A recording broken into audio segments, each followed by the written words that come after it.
Why are crappie so much fun to catch, and why do so many people get into it in the spring? When you get a bunch of crappie, it's like a feeding frenzy. You need to move. Don't just catch one and stay in that area all day, because you're going to catch one. I mean, they have a tendency to spread their beds out. Striper to me it's a little bit more intimidating than going out, and it's a little bit less approachable than like crappie fishing. If you're sitting there for 3 hours waiting for a hit and you get a hit with a 30-pound striper, it's fun to fight it for 30 minutes. Yeah, oh yeah. I mean, it can be hectic. What are some of the challenges that you see as this area has kind of grown? A lot more people in here, more houses are going up out there. And what are you seeing as far as challenges for conservation? In the Ozarks, people have always lived in rhythm with the natural world. Hunting, fishing, living off the land aren't just things we like to do, it's who we are. And though our lives are inextricably linked to the land we live on, today we've never been more disconnected from it. So join us as we travel across the region, bringing you the voices of the Ozarks, deepen our connection to the land, sharpen our skills in the outdoors, and learn what it means to be an Ozarker.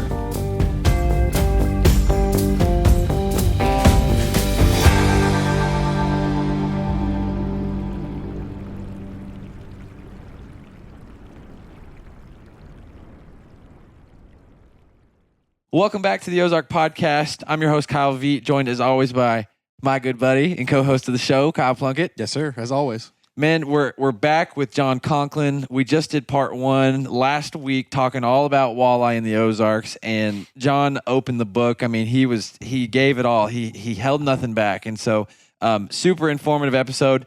On part 2, we're going to be talking about multi-species angling and some other things you can do on Beaver Lake, but also on other lakes in the Ozarks that you can really improve your game as an angler and get out there and enjoy the warm weather this spring. So, Jon, welcome back to the show. Thanks. And I just want to start with, I know you're a multi-species guide and you do a lot of different types of fishing, and you were even telling me before the show, personally, you like to fly fish a lot. Yep.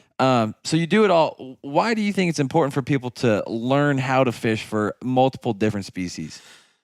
Well, one of the really good things on beaver especially is you can't get them all biting real well at the same time. Yeah. So it's a tough lake. So it's one of the hardest lakes. I've fished a lot of lakes, and it's probably one of the harder lakes in the United States, not just in Arkansas, in the United States. We'll get into that, talking about conservation, some of the issues plaguing this lake. But the reason I call them, and I may have done it in the previous episode, talking about arrows in your quiver. Mm-hmm.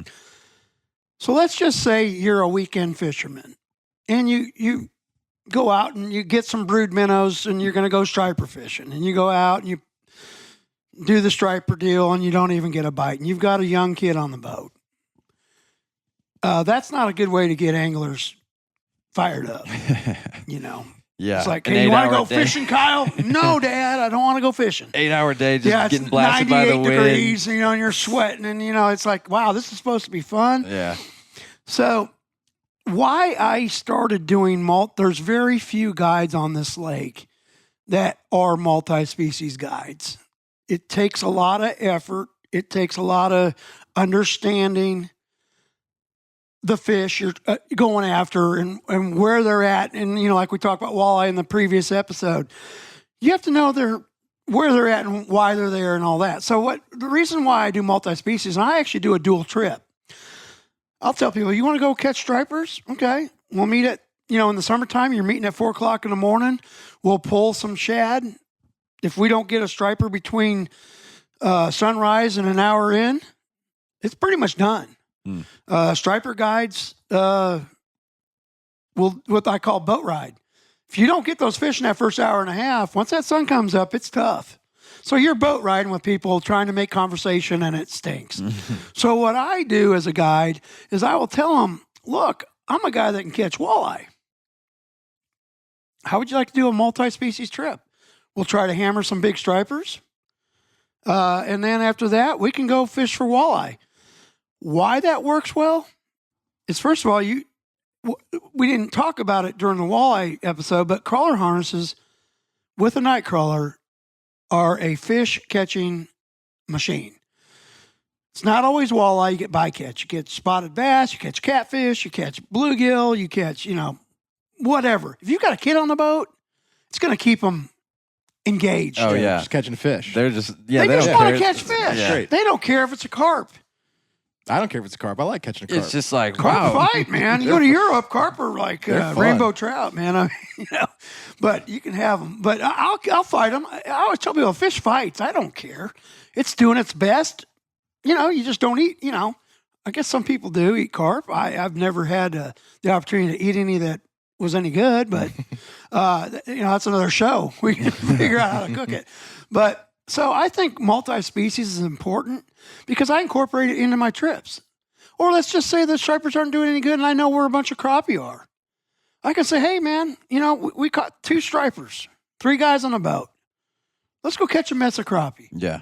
And I can do that, and I'm confident in doing it. Right. So yeah, that's why I do it. It's just for anyone. It's like you can go out there, and if you're, I understand there's days where you really want to lock in and be dedicated and try to figure something out, even when it's hard and it's not working. And that's important to do that too and really lean in. But also when you're just out there and you want to go catch a bunch of fish and you're just having a good day and it's warm and it's sunshine and you've been holed up all winter, it's just time to go catch fish. So having multiple different, like you said, arrows in your quiver where you can kind of go get on some different stuff is an awesome. I mean, it's the way to go. It is because I don't know how many trips, how many striper trips, especially bomb. Mm-hmm.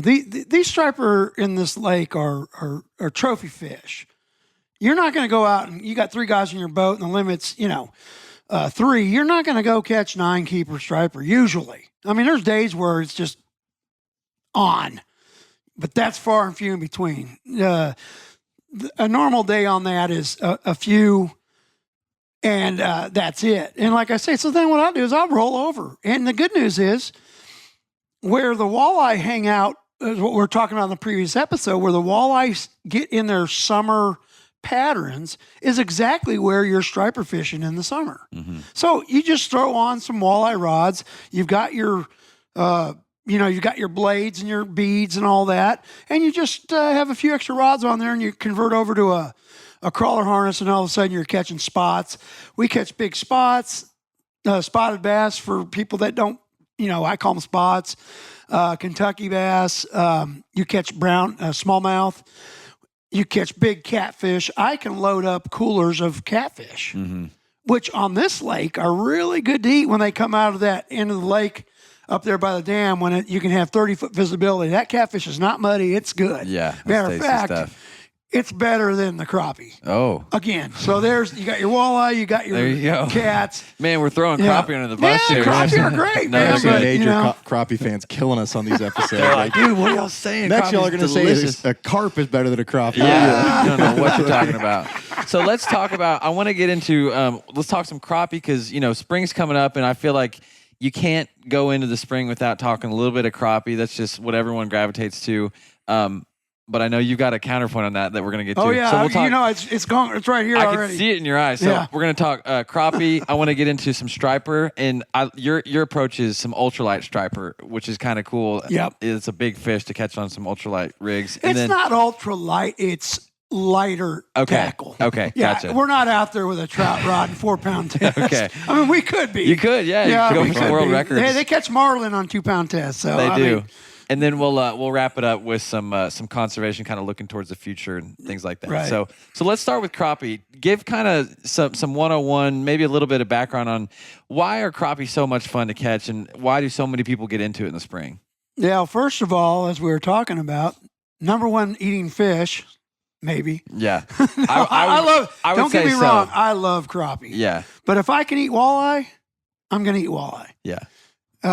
And like I say, those catfish that we catch, they're pretty darn good, man. Don't. I have a lot of customers that come from like Kansas and these muddy lakes. They'll catch a catfish, and all of a sudden they're going, "Hey, man, throw it back." I'm going, "Put it in my live well. I'll keep it. I'll eat it." But crappie are the reason why people like crappie. First of all, they're good to eat. There is some technique to them. I mean, when they're on, you can do no wrong. Mm-hmm. But there is some technique to it, which gives people that are advanced some challenge, you know? And so it's easy for the beginners, especially when they're on the spawn. Gets a little harder after they spawn. But talking that would be why crappie. Mm-hmm. They're prolific. They have big spawns. You can usually go out and catch some. Doesn't mean you're going to catch limits for everybody, but you can go out and catch some fish. Yeah. When would be the spawn for crappie? Well, so as we talked about in the prior episode, walleye are up in there 50-degree water. When it hits 50, they're spawning here. Some lakes are different. Might be 55, might be 48. Depends on what state. Crappie are more about 2 to 4 weeks behind the walleye. So you're looking at about 63-degree water, 60 degrees, 65 degrees, kind of same as largemouth bass. Middle of April is a time where they're usually on the beds spawning. The old timers looked at redbuds. When the redbuds were blooming, the crappie are moving to the banks. I personally am not a big spawn guy to catch them on the spawn. A lot of people, we're going to wait till spring spawn. Mm-hmm. I snicker like I was when you were saying that. Mm-hmm. I snicker at them. Mm-hmm. I go, man, you're missing the best bite. And that's about 2 months ago. Because what happens back to the pre-spawn on the walleye, the crappie do the same pre-staging, pre-spawn. And what they do is they will load up. When that water's in the 40s, 30s, 38, 40, 40 up to 45 degrees, you find brush piles. Now that comes back into, buy a cheap boat, buy a good graph, buy a trolling motor. You don't need the 200 horsepower motor to go catch crappie. You can. That's the other reason. It's a man or woman game where you don't have to have $100,000 invested. Yeah, it's a lot more approachable to the average person. It is. And for the most part, when they're starting to get on the beds and all that, a guy can go in a old John boat and just go down the bank and cast to any structure, piece of weed, tree limb, branch, whatever, and do pretty good. Now, the reason why I don't like fishing the spawn as much as I do as pre-spawn is because once they come to the banks, they're in the spawning mode. Now, you can find an area where you're going to have a lot of fish, but for the most part, you'll pick one off here, you'll move down the bank a little bit, you'll pick one off there. It's not this concentrated effort. In pre-spawn, January, February, you can come up to a brush pile and you'll have 100 to 200 fish on it. You got a captive audience that's feeding up. All fish in pre-spawn are feeding up because they don't feed during the spawn. So they're putting on bulk, they're putting on weight, they're very aggressive, and on top of that, cold water crappie tastes better than warm water crappie. The same thing with the walleye. Now, the walleye are going to be deeper, but in the summer when those crappie are in the 75-degree, 70-degree water, they're not as good as they are when they come out of 40-degree water. Yeah. Try it sometime. There's a big difference. Okay. You just said they don't feed in the spawn. So how are you catching them then if they're not? They're doing is they are attacking any baits that come in their area. They're defending their beds. They're defending their beds and the fry and whatever. They say they don't feed. Who knows? Yeah. I mean, but you could say pretty confidently they're not feeding as aggressively. Like there is something about putting on weight, putting on bulk, I'm muscling up, getting ready to go. Yeah. Versus when they're actually spawning. Yep. That even if they are feeding a little bit, your chances of hookup just go way up when they're actively gorging themselves. Yeah, and when they're when you get those fish, and what I see as a guide when you can come up to a brush pile. Now comes in now, like we're talking about advanced and not advanced. What I would say to a guy that's got a boat, learn your graph first off. One of the tips I tell people is leave your poles at home. I do trips, and if anybody's interested in that, it's self-promotion, but I do just graphing trips. Because a lot of people like I say, you and I could talk for 2 weeks. Oh yeah. You buy a graph. You buy a $2,000 graph. It's like a big screen computer. And you go up to the guy and you say, hey, man, what do you say? Well, I know the water's 20 feet deep. I know the temperature is 68 degrees. And when we're driving, I know that I'm going 40 miles an hour. But that's about all they know. And it's like, why do you have a $2,000 graph? That thing can do a lot more than what you are using it for. Mm-hmm. So one of the things is you've got to learn how to read that graph. And then you can find those crappie bunched up on these brush piles. And when you get a bunch of crappie, it's like a feeding frenzy. If you got 100 fish there and you drop that jig down in there, Kyle says to the other Kyle, guess what? I'm eating. You're not. So there can be times where they're very aggressive. And water gets pretty cold. It gets in the 30s. They slow down. You have to slow down your presentation. Mm-hmm. But they are feeding up. Every fish pre-spawn is feeding up to bulk up because they lose a lot of weight. They lose some health. If you ever see a bass that's been guarding the bed, their tails are bloody. They're beat up. They got marks on them. Same thing with crappie. Mm-hmm. So, Gotcha. So now that we're in the spawn, it's the spring. yeah. Especially by the time this releases, it's really pretty much on. We've missed the good pre-spawn, and those are all really good tactics. What do you recommend for the guy who's like, man, it's time to catch crappie. It's warm outside. It's like my favorite time to be outside. It's the spring. I just want to go do it. How do you approach that? Again, what you want to look for, and this is going to go back to what we were talking about on conservation, because this is one of the issues. You want to find a shallow pea gravel bank with some type of structure, whether it's buckbrush, laydowns, something. We don't have a lot of weeds on this lake, and this is going to go back, if you remind me, when we're talking about conservation. We had high water for 3 years. And what that did is on these spawning flats, and spawning flats are very gradual. Mm-hmm. They're not this abrupt. I mean, you can find some on abrupt pea gravel banks, but what they more like is a preferable, very gradual incline to shallow. And they like pea gravel or sand. They don't like silt. They don't like mud. You want to look for these banks that are pea gravelly with some buckbrush, some type of structure, laydowns, branches. What I was saying is for the 3 years that we had the high water, you ever go walking down the bank, get those cockleburrs stuck in you? Mm-hmm. Well, what had happened because we had high water at flood stage levels for 3 years, all those flats where those cockleburrs were growing, it killed them all off.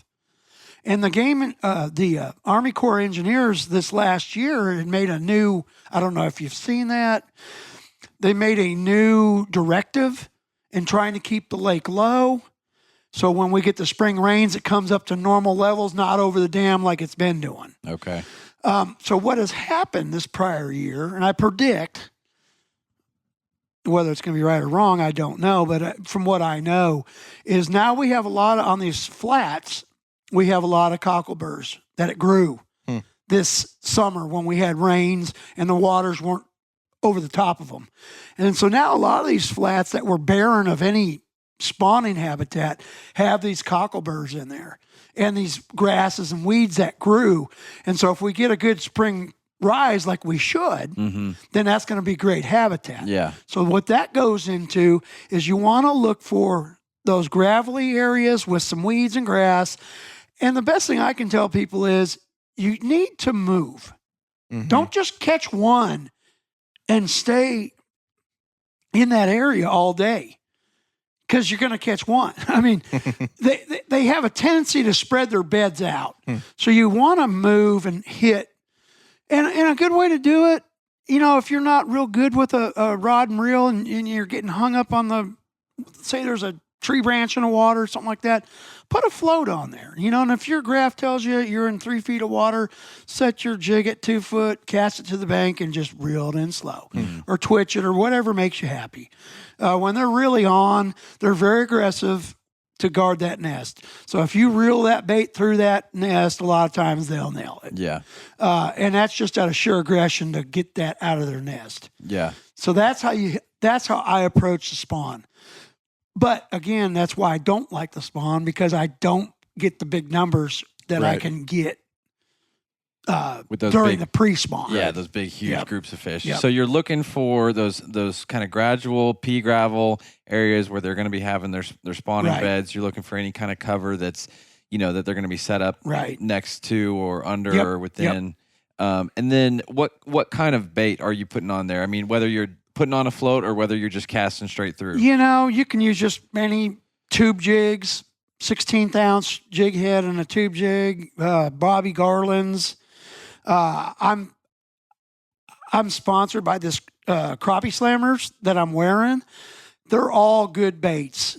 They're all similar. Mm-hmm. The reason why I like crappie slammers is because the rubber that they pour with them has got a little bit better texture to it, to where on a Bobby Garland, they've gone to a real soft rubber. And if you get a hit, usually it tears that jig. Now, there is a way to get around that. You crazy glue your jig head and then you put your Bobby Garland on there and it keeps it on there.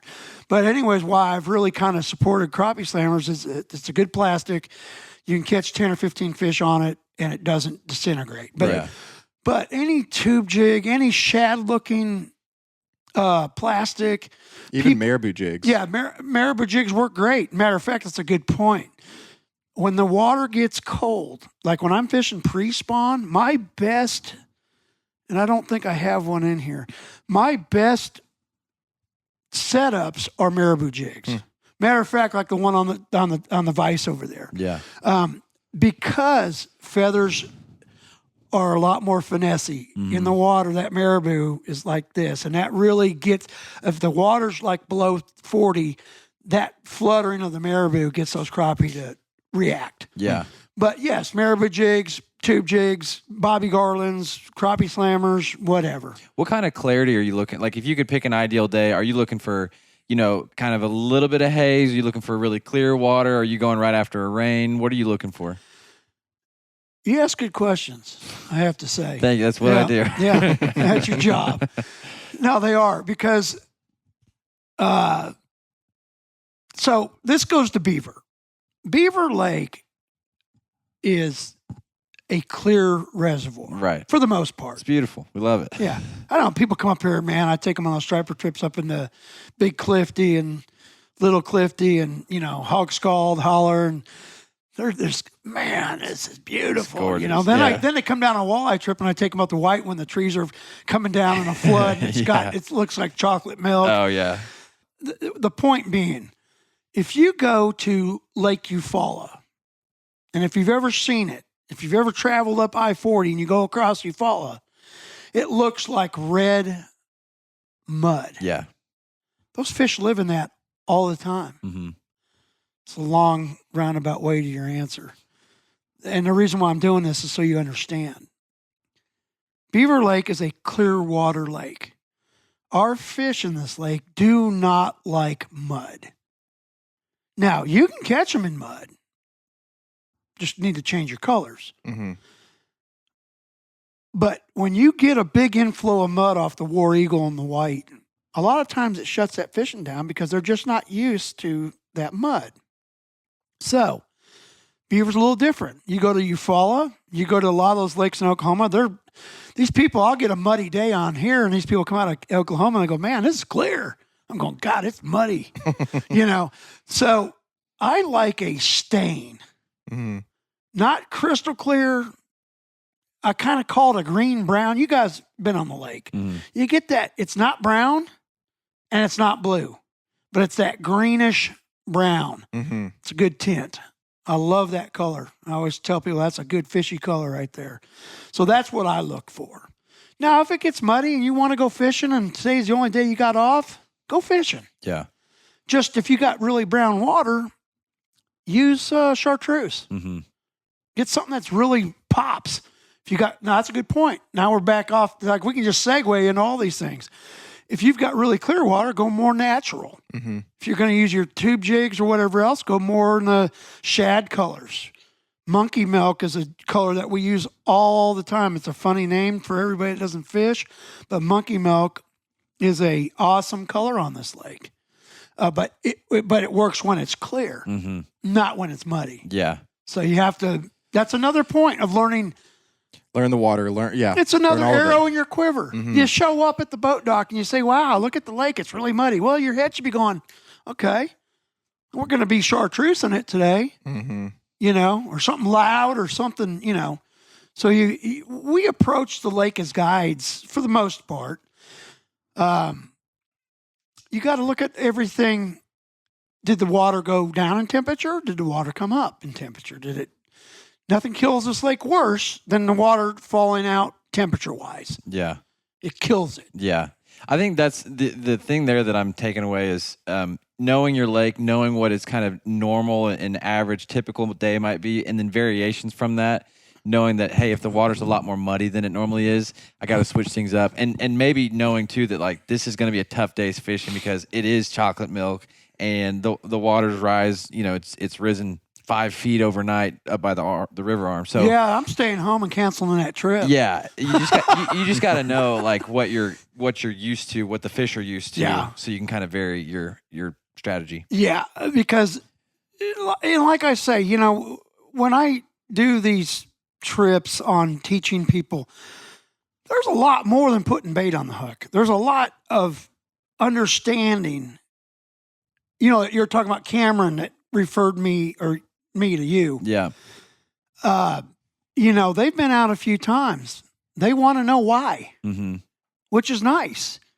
Some people just want to catch fish, but if you want to know why, it's good to know that. Yeah. It's like I say, back to deer. I can segue that into deer hunting. I'm a big deer. I used to bow hunt all the time. Why do deer, do what they do?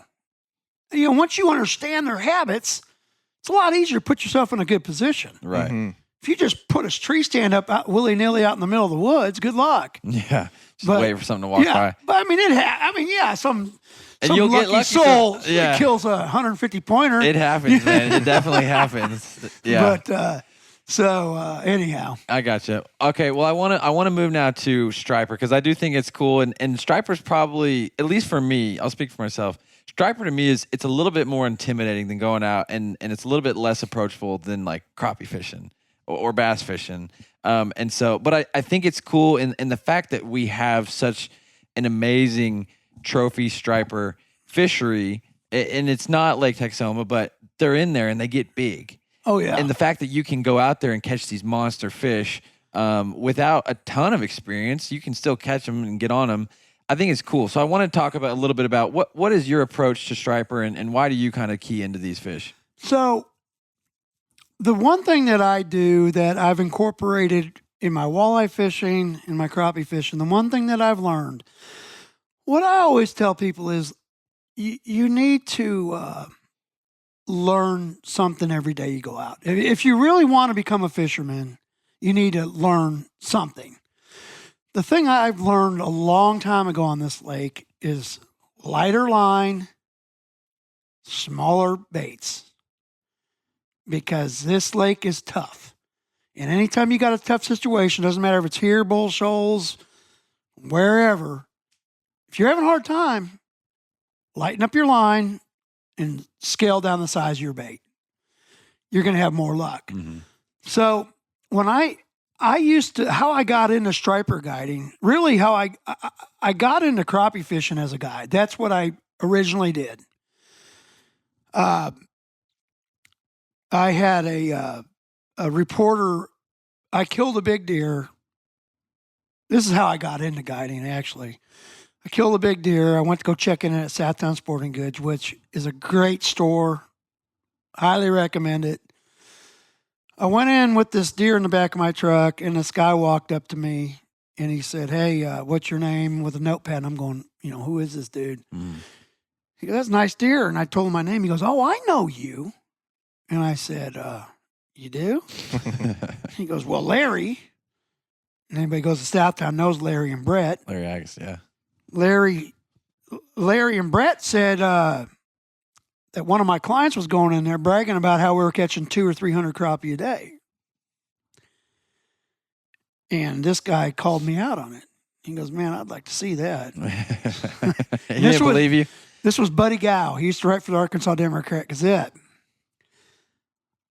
He goes, "You catch 200 or 300 crappie a day?" I said, "Yeah, let's go." We went out, and that article on the wall right there is the trip that we did. I probably caught 150 crappie in about 2 hours, 3 hours probably. And he was a believer. And so that kind of sprungboard me. I was guiding some. Was that a January, February? Yep. Oh yeah. Oh yeah. There you go. Yeah, you look at the date on that article I'm pointing at. It's February. It was after. It might have been March. It was after the ice storm in 2009 when I really started. Oh yeah, that was crazy. And I don't know if the date's on there, Kyle, or not, but mid February. So what had happened is I really got off on the crappie fishing. Mm-hmm. Well, they were putting walleye in the lake, and we were going up and catching them. Actually, I wasn't sure how many were going to come up the river. So we'd do a crappie trip, and we'd go up there, and we'd catch one or two. Mm-hmm. And what I learned from crappie fishing was I was using 2-pound test or 4. I was using 32nd-ounce jig heads and doing this clicking deal that is in that article, and we were talking about that. It's too hard to explain. If anybody's interested in that, they go to click it as a ticket in your Google search, and I'll pull up the article. But so what I learned is light lines, small jigs caught me more fish. Mm-hmm. So when I started, and I used to striper fish all the time, but I wasn't guiding for them, and I could catch them at will. And what I was doing, I was using lighter lines, smaller hooks, in a different presentation. The most striper guides on Beaver, and I know them all, will run 20 to 40 pound main line, and they'll run 25 to 30 pound leader. Reason why they do that is if Kyle the green pea catches a 30 pound striper, they want to make sure this green pea's not doing something stupid. Yeah. and busting off the striper. They're trying to get the fish in the boat. They're trying to get the fish in the boat. Yeah. They do it all the time. So, well, we had a good day, but, so-and-so, he lost 6 of them. Well, I do it differently. I use light lines, small reels, smaller rods, more distance back, and that's getting into how you catch them. Mm-hmm. Now, I want everybody to know I can't stand striper fishing. I'm good at it, but I hate it. Why's that? It's slow. Now, if you want to get a wall hanger, that's what you got to do. Mm-hmm. You're trolling live baits. This is not like, again, Texoma, they can take a shad and cut it and use cut bait and drop it on the bottom and the fish eat it. Try that on beaver, you're never going to catch one. Mm-hmm. I mean, you might. I will say never say never, because you're going to get somebody, oh my God, we did. Yeah, you can. I've heard people catch them on chicken liver and things like that, but for the most part, it's a slow troll with live bait. So what I do, and it goes back to my teaching again, I get people on the boat. I said, these are size 20 reels. If you've ever looked at striper reels, there's a 20, 30, 40, they go from little to tuna size. I use a size 20, which is a small reel. I use 17-pound test, 15-pound test is my main line, and I'll use 12-pound test leader. Mm-hmm. The reason being, and I'll use a longer leader. Most striper guides have a 4-foot leader. I'll use it sometimes 9 to 12 feet back, which causes some issues because when you catch a fish on that, one, I explain to people these drags are set. When the fish pulls, let them pull. They're set. They're not going to break 12-pound test, but it's going to take a while to get the fish in, which is a lot more fun for the client. You're not horsing one in on 40-pound test. Yeah. We fight them for quite some time, a lot of times. The reason why we go with light line and small reels is because we get more hits. On average, I get a lot, and I've tried it both ways. Mm-hmm. On average, with the lighter line, further back from the boat, lighter weights, A lot of guys use 1/2 ounce weights and they run them right off the boat. What I'll do is I'll use an 1/8 ounce weight and I'll run it. We got line counters on these reels with my light line and a small hook. I'm back 150 to 180 feet. I'm getting it away from the noise. I'm getting it away from the boat. And when that bait goes through the water, it looks a lot more natural. Mm-hmm. Yeah. You got 40-pound test in a big hook and a big line, that stiff. bait is like this. Yeah. If you got the way I set it up and you got some wind or chop or whatever, it's moving that bait in a lot more natural fashion. Yeah, it's got some lively movement. And you tell people when you get on the boat, look, when you hook one and I go through this with them, you are going to fight the fish. And if you lose it, you lose it. But half the fun's, if you're sitting there for 3 hours waiting for a hit and you get a hit with a 30-pound striper, it's fun to fight it for 30 minutes. Yeah, oh yeah. I mean, it can be hectic, but the other problem is we have to use really long nets because if I got a 15-foot leader and my boat's 22 feet, I tell people there may be a time where I'm going to tell you, you need to walk up to the front of the boat so I can net the fish. So and that's why a lot of these striper guides don't do that. Yeah. Because they just want to, and I'm on different, telling people, I'm going to teach you how to do this. I'm going to teach you how you're going to catch fish. It's not about catching limits. It's about enjoying the trip and understanding why we're doing it. Yeah. How are you attaching your line to your leader? Are you doing a swivel? Are you doing a No. knot? Like So what you do is off your main line, I use a very light swivel, and then I'll use and a good point is fluorocarbon. Yeah. So I use Seagar fluorocarbon. And that's just to reduce the visibility. Visibility. It's a lot because harder to see. stripers have good eyes. Yeah. And when you got 25 to 30 foot visibility up towards the dam, they're looking at that. And that's a good point. I'm going to show you. You can look at it. They probably can't see it, but I use a Gamakatsu drop shot hook. Yeah. Show that. They should be able to see it if you can. Can you show it can to you them. see that?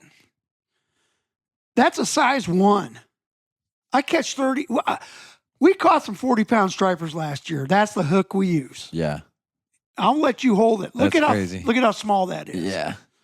It always amazes me. You really like even It's light wire. especially when we go fly fishing and So stuff. that's what they're using to tie those, those Clousers. clousers Yep. and, Yeah. and Yep. any smallmouth. You can hook into some fly huge and- fish with these yeah. tiny little hooks. I have had guides, and I read the post, and I laugh. I kind of snicker to myself.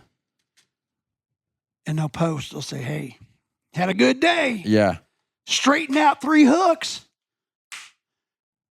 Man, if you're straightening out hooks, you got a problem. And the problem is you got way too heavy a line and you got way too much drag because you should not straighten a hook out. If you've got your drag set correctly, you're not going to, this is a light wire hook. The reason why I use these is when you put a shad on here, it looks natural. I mean, it's going through the water. It doesn't have a 4-pound hook hanging out of its face. You'd be amazed on what these guys do. And it's in the name of putting numbers in the boat.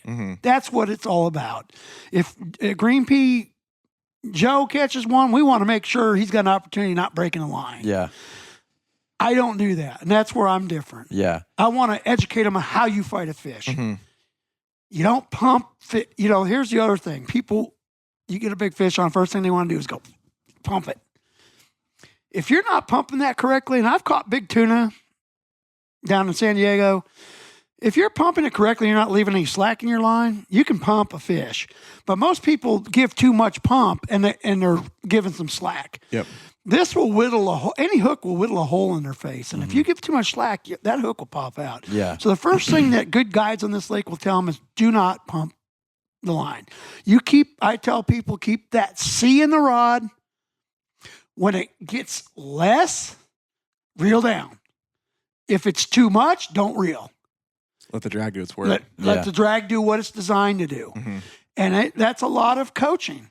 But that's what like I say, that is what I'm doing with people. I'm coaching them. So if they take their boat out and they get on a fish, they have a good opportunity of getting it in the boat. Mm-hmm. Yeah.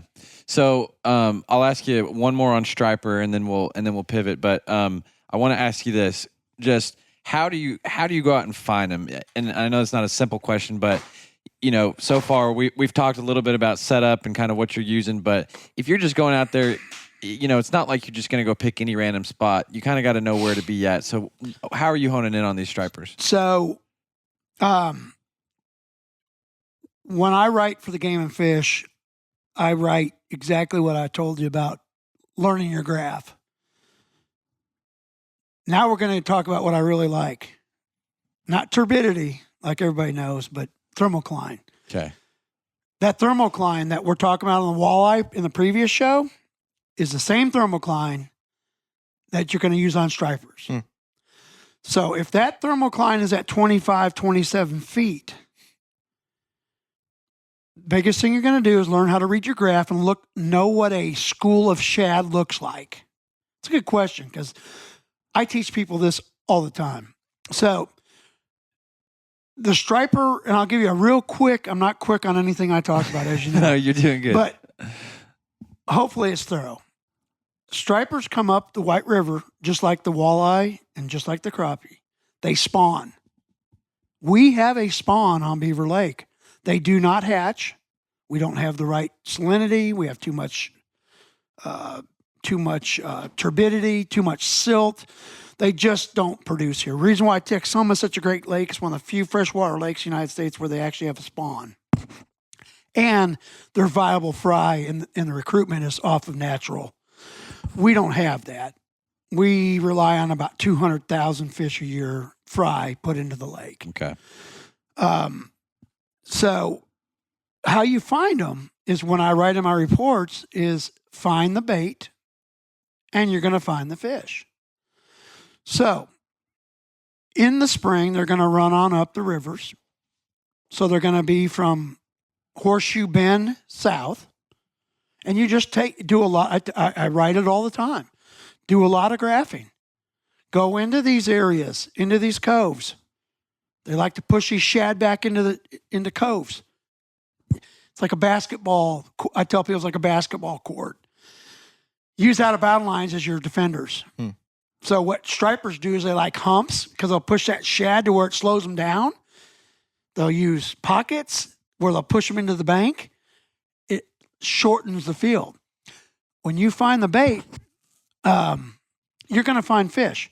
Now, back to the graph. Just because you find bait, now advanced graphing, you got to see the fish because there's a lot of balls of shad out there, but not every ball of shad has stripers on it. So what you look for on your graph, not big, round, circular marbles on your graph. You want to find, and the way I describe it to people is you want to look for cancer cells.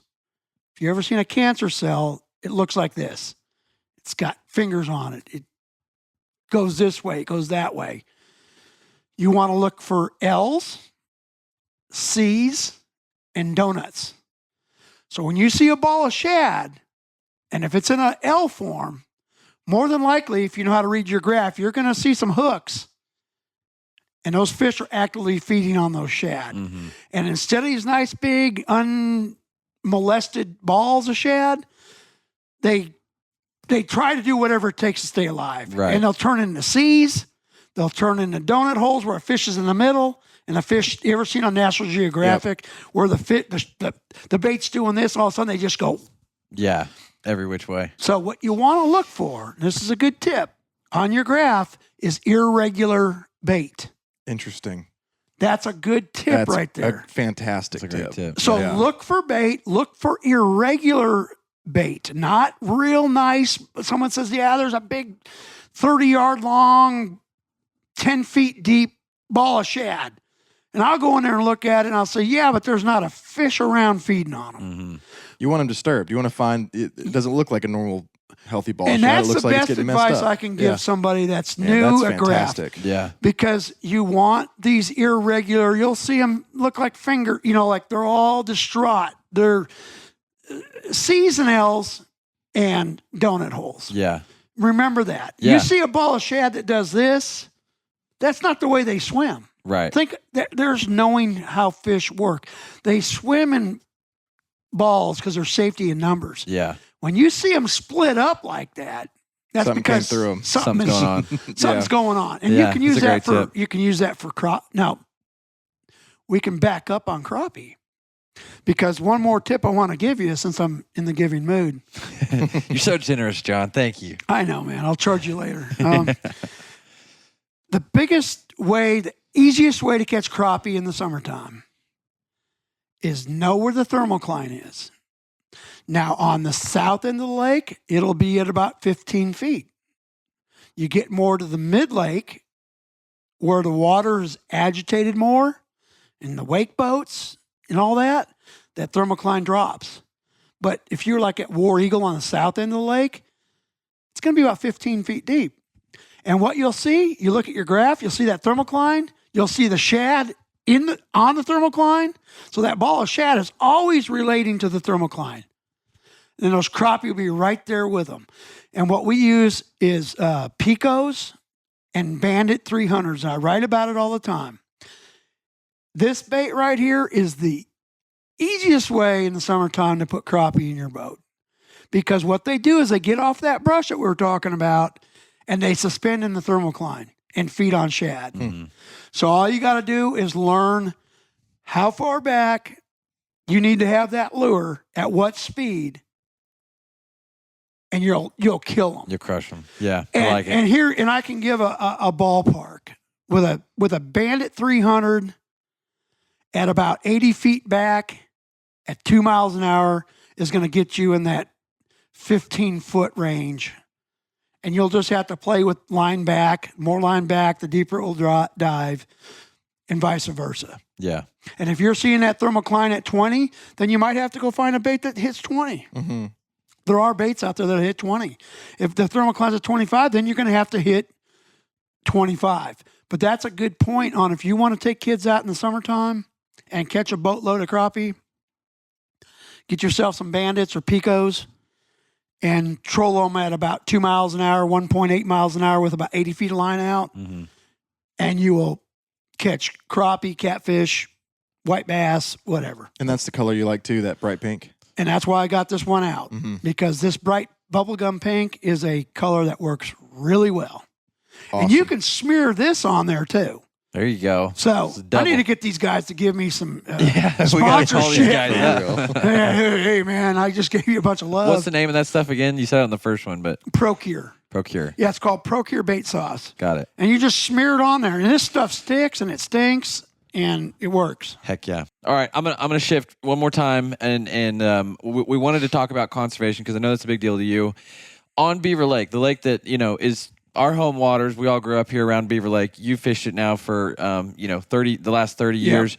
What are some of the challenges that you see as this area has kind of grown? We've got a lot more people in here. More houses are going up out there, and all kinds of stuff. People are out there a lot more. What are you seeing as far as challenges for conservation? I log every trip for years. And the numbers on my trips and that's another reason why I switched into these non-freezer filler, what I call them, but to more educational. I charge less money. And I tell them right off the bat, this is not to fill the ice chest. If we fill the ice chest, that's great. But it's more to learn. You're paying me for my knowledge. And we're going to catch fish.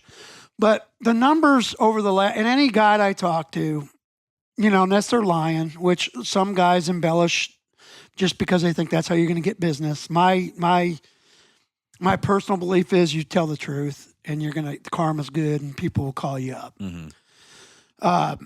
Which, by the way, I almost feel like you could charge more because you're giving so much more knowledge and you're being honest. It's not the guy who's like, we're going to kill it, and you go out there and you don't necessarily kill it. It's like, oh, it was an off day. But I just like your style is all I'm saying. Yeah. No, and I do that because, look, man, since COVID, money's, we know that we're paying a lot of money for food. Mm-hmm.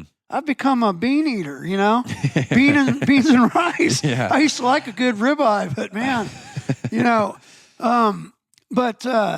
so what has happened, and I can see it, is I log all my trips, and the numbers just every year, it's not a fluke deal.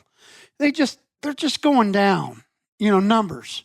I couldn't catch, if I told that reporter that we go out and catch 200 fish today, it ain't going to happen. It's just not going to happen.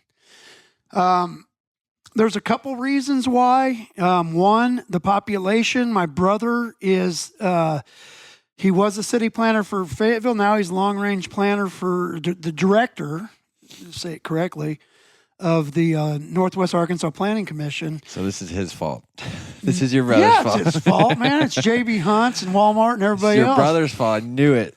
But, so what has happened, because of Sam Walton saying everybody that has to vend to Walmart has to be within 30 miles, have a sub-corporate office, we have gone from, 30,000 in Fayetteville, 25 in, Lowell, Springdale, Bentonville was 15 grand, I think, when we moved here, too.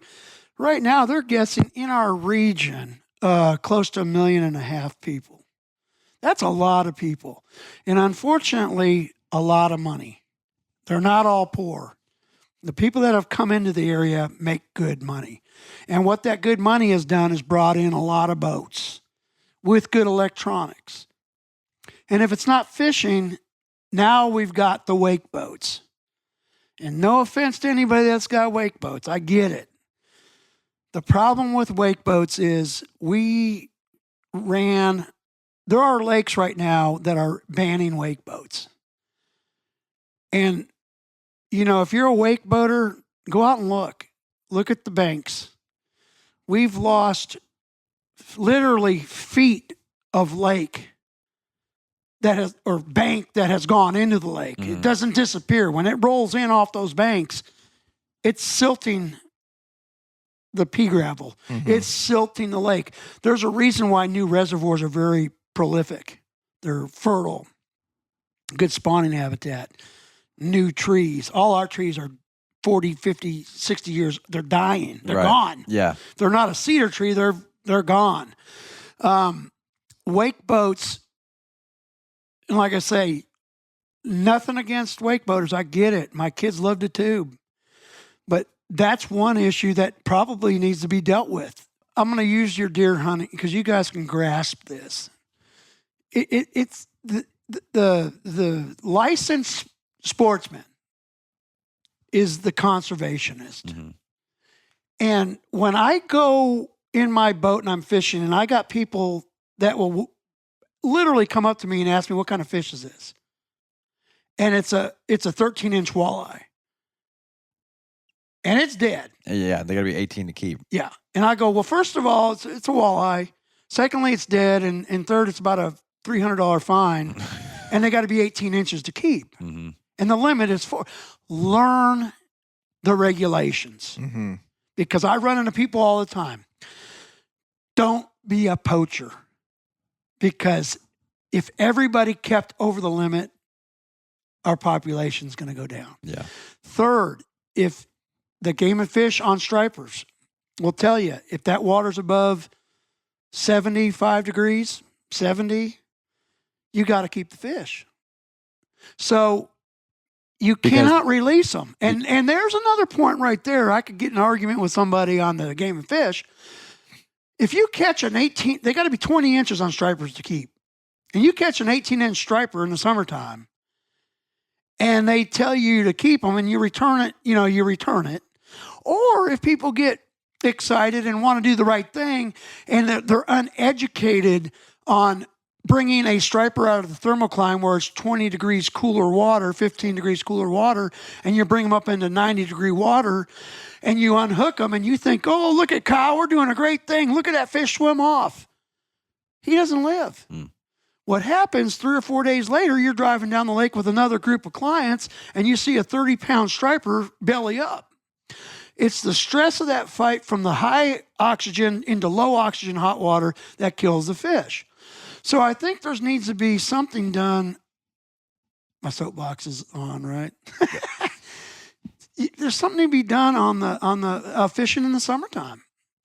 It should almost be if you catch 3 stripers, well, because if you're returning fish and they don't live, Yeah, what's the point? What's the point? Mhm. I mean, they're so you could do that. You could on the walleye. People say, if I post a female walleye with a big gut, I get 100 people. Oh, you got to let them go. Well, that's great. If we know we're getting some reproduction, Mhm.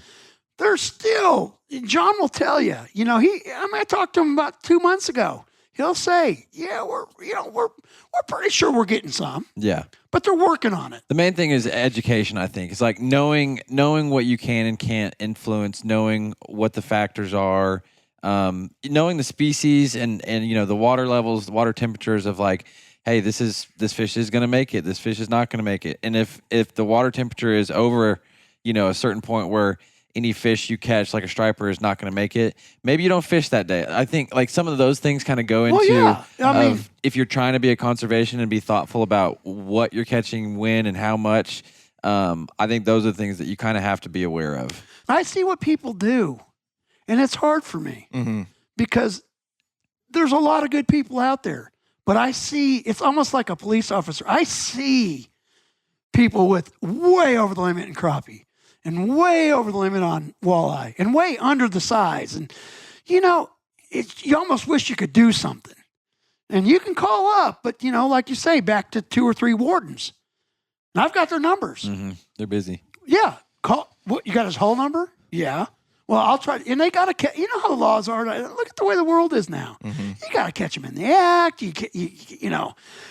So I think a lot of things can be done to end it on that. Well, that's good. Yeah, for sure. Well, Jon, you've opened up the books for us and walked our listeners and audience through a lot and how to do it and how to get it done and how to do it well. And we really, really appreciate it. This is stuff I'm learning. I'm soaking up. I'm excited to get out there and do it. We did mention at the beginning, the end of last episode, that there's going to be a giveaway. Yep. You have generously offered to take, is it 2 people? Yep. 2 people on a guided fishing trip. 4 hour. For 4 hours. Yep. Targeting, I imagine, walleye or whatever crappie, they want to do. Or striper, even though if you got hate striper. No, don't get me wrong. I do a lot of striper. No, I'm just messing. I'm just biting my cheek when I'm doing them because Sure. I don't like it. But 2 people, 4 hour half day.